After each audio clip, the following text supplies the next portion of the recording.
News today from the Catholic Church. Pope Francis announced he will make it easier for women to be forgiven for abortions during a year of mercy that starts in December. Father Robert Sirico is a Roman Catholic priest and president of the Acton Institute, and he joins us to discuss this major change in the church policy. Hello, Father Sirico. The Vatican issued a statement this morning clarifying the Pope's announcement, saying forgiveness of the sin of abortion does not condone abortion nor minimize its grave effects. The newness is clearly Pope Francis's pastoral approach. Many bishops have granted priests permission to forgive the sin. The fact that this statement is coming from the Pope and in such a moving pastoral way is more evidence of the great pastoral approach and concern of Pope Francis, end quote. Father Sirico, mercy has been a signature theme of Pope Francis's tenure so far, and we know he's very popular in the U.S. and worldwide. But do you feel this announcement comes as a surprise at all?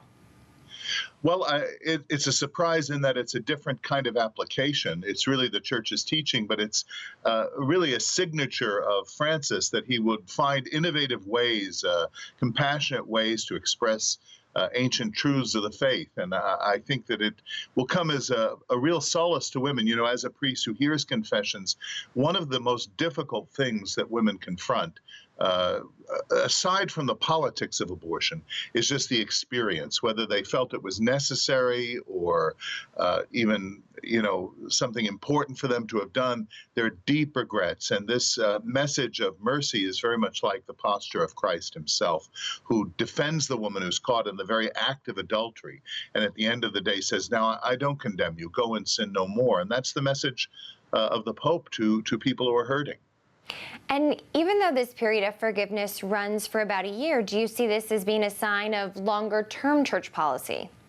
Well, this isn't a change in church policy as an invitation to open up and say, come and receive the mercy that God has for you. It is in no way a compromise of the Church's position on the action of abortion, which it sees as the taking of a human life. It's saying that there are a lot of circumstances under which that occurs, none of which are ultimately morally justifiable, but yet there are hurting people who need to be tended to in the middle of that. And so it really represents the complexity of this Pope, who many people want to pulled from one side to another. And he's saying, no, what I'm trying to do is just be what Christ would be for people who are hurting. And so what do you think it is about Pope Francis that makes him so compassionate toward women who have resorted to abortions? Well, I think it's what makes him so compassionate in general. It's his personality. It's his own encounter with the living Christ. And I don't think his Italian and Latin American background hurt in that regard either. You know, I'm of Italian extraction, or actually full-blooded Italian, and I know that how passionate Italians are for good and bad. And I think that's an expression of his own temperament. And has the Pope called for this theme of mercy to be applied to any other areas of church law? Well, he has actually asked priests to register with their bishop's permission to become these missionaries of mercy, who will be given special faculties to absolve from particular sins that are called in canon law reserved sins.